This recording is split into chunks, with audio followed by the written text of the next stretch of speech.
हर हर महादेव, जय शिव शंभू। श्री शिवाय नमस्तुभ्यम। आज हम सुनेंगे श्रावण मास की कथा, अध्याय 19। तो चलिए मन में भगवान शिव का ध्यान करते हुए कथा को शुरू करते हैं। उसमें सुनेंगे हम श्रावण मास की दोनों पक्षों की एकादशियों के व्रत का वर्णन, विष्णु पवित्र रोपण विधि। हे महामुने, अब मैं श्रावण मास के दोनों पक्षों की एकादशी तिथि में जो किया जाता है वह आपसे कहता हूँ, कृपया करके सुनिए। महान पुण्य प्रदान करने वाले तथा महापातकों का नाश करने वाले इस व्रत को मैंने किसी से नहीं कहा है। यह एकादशी व्रत श्रावण मात्र के मनुष्य को वांछित फल प्रदान करने वाला है, पापों का नाश करने वाला है, सभी व्रतों में श्रेष्ठ शुभ है। इसे मैं आपसे कहूँगा, आप एकाग्रचित होकर सुनिए। 10वीं तिथि में प्रातःकाल स्नान करके शुद्ध होकर संध्या आदि कर ले। वेद वेता पुराण अज्ञ और जितेंद्रियों की आज्ञा लेकर 16 उपचार में देव आदि देव भगवान की विधिवत पूजन करें और प्रार्थना करें। मैं एकादशी को निराहार रहकर दूसरे दिन भोजन करूँगा। हे अच्युतम, आप मेरे शरणागत होइए। हे वश गुरु देवता तथा अग्नि की संधियों में नियम धारण करे, उस नियम काम क्रोध रहित होकर भूमि पर शयन करे। उसके बाद प्रातःकाल होने पर भगवान शिव केशव के मन को लगाएं। भूख लगने तथा प्रखलन गिरना, ठोकर आदि लगने के समय में श्रीधर इस शब्द का उच्चारण करें। हे वत्स, यह व्रत मोक्ष प्रदान करने वाला है, अतः 3 दिनों तक पाखंडी आदि लोगों के साथ बातचीत नहीं करना चाहिए, उनकी बातें नहीं सुनना चाहिए, इन सब का त्याग कर देना चाहिए। इसके बाद क्रोध से रहित पंच लब लेकर मध्याह्न के समय आदि के निर्मल जल से स्नान करना चाहिए। सूर्य को नमस्कार करके भगवान श्रीधर की शरण में जाना चाहिए और वर्णाचार की विधि से सभी कृत्य संपन्न करके घर आना चाहिए। वहाँ पर पुष्प धूप अनेक प्रकार के नवेद्यों से श्रद्धापूर्वक श्रीधर की पूजा करनी चाहिए। उसके बाद स्वर्ण वन पंचायुक्त श्वेत चंदन से लिप्त तथा 2 वस्त्रों में आच्छादित कलश को स्थापित करें और शंख चक्र गदा युक्त देव आदि देव श्रीधर की प्रतिमा स्थापित कर उनकी पूजा करके गीत वाद्य कथा श्रवण के साथ रात्रि में जागरण करना चाहिए। इसके बाद विमल प्रभाव होने पर द्वादशी के दिन विधि पूर्वक पूजन करके कृतकृत्य होकर बुद्धिमान को चाहिए कि श्रीधर नाम का जाप करे। इसके बाद उन शंख चक्र गदा धारण करने वाले देवेश श्रीधर की पूजा करें और सुवर्ण दक्षिणा सहित कलश ब्राह्मण को प्रदान करें। उस समय ब्राह्मण को विशेष रूप से नवनीत अवश्य प्रदान करें। इस प्रकार प्रार्थना कर, भगवान श्रीधर, आज आप मुझ पर प्रसन्न हो और मुझे अच्युतम लक्ष्मी प्रदान करें। हे महामुने श्रेष्ठ, इस प्रकार उच्चारण करके जगत गुरु श्रीधर से प्रार्थना करके श्रेष्ठ ब्राह्मणों को भोजन कराकर अपने समर्था अनुसार दक्षिणा देनी चाहिए।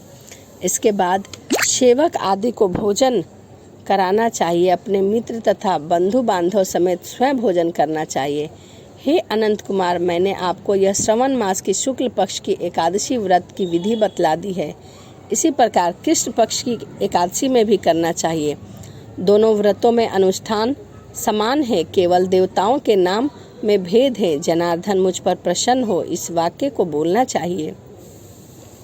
शुक्ल एकादशी के देवता श्रीधर है और कृष्ण एकादशी के देवता जनार्दन है। हे सनंत कुमार, इस व्रत का वर्णन इस एकादशी व्रत के समान पुण्य व्रत ना तो कभी हुआ है न होगा। आपको यह व्रत गुप्त रखना चाहिए और दुष्ट हृदय को नहीं प्रदान करना चाहिए। ईश्वर बोले, हे सनंत कुमार, मैं द्वादशी तिथि में होने वाले श्री हरि के पवित्र रोपण व्रत का वर्णन करता हूँ। पिछले अध्याय में देवी की कही गई पवित्र रोपण विधि के समान ही इसका भी पवित्र रोपण करना चाहिए। इसमें जो विशेष है उसे मैं बताता हूँ, सावधान चित्त होकर सुनिए।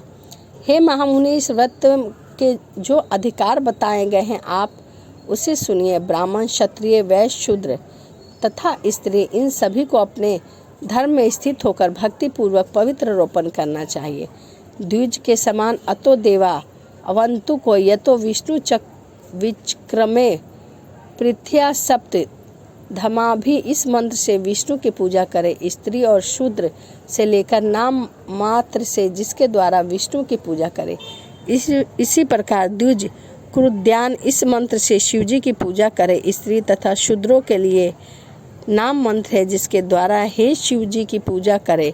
सतयुग में मणिमय, त्रेता में स्वर्णमय, द्वापर में रेशम का और कलयुग में कपास का पुत्र सूत्र पवित्रक के लिए बताए गए हैं। सन्यासी को शुभ मानस पवित्र रोपण करना चाहिए।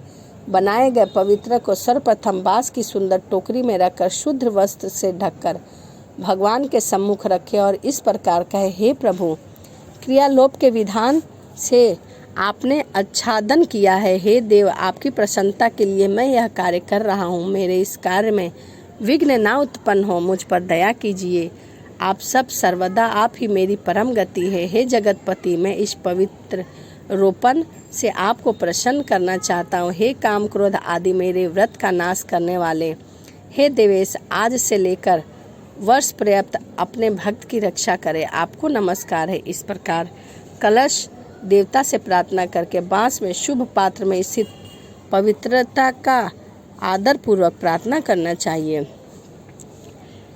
वर्ष भर में दी गई पूजा पवित्रता का के लिए लोग आप इस समय यहाँ पधारे। आपको नमस्कार है। हे देव, विष्णु के तेज से उत्पन्न मनोहर, सभी पाप का नाश करने वाले तथा सभी कामनाओं को पूर्ण करने वाले इस पवित्रक को आपके अंग में धारण करें। हे देवेश, हे पुराण पुरुषोत्तम, आप मेरे द्वारा आमंत्रित है, अतः आप मेरे समीप पधारे।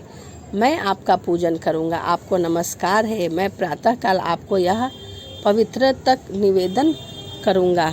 उसके बाद पुष्पांजलि लेकर रात्रि में जागरण करना चाहिए। एकादशी के दिन अधिवासन करें और द्वादशी के दिन प्रातःकाल पूजा का फल प्राप्त करें। इस पवित्रता को पवित्रीकरण हेतु आप ग्रहण कीजिए। मैंने भी जो दृष्टि किया है उसके लिए आप मुझे आज पवित्र कीजिए। हे देव, हे सुरेश्वर, आपके अनुग्रह से मैं शुद्ध हो जाऊं।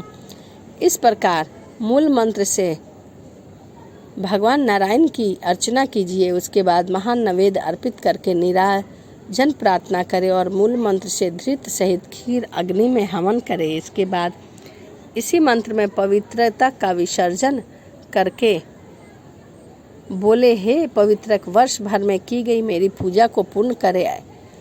अब आप विसर्जित होकर विष्णु लोक को प्रस्थान करें। इसके बाद पवित्रता को उतार कर ब्राह्मण को प्रदान कर दे अथवा जल में विसर्जित कर दे। हे वत्स, मैंने आप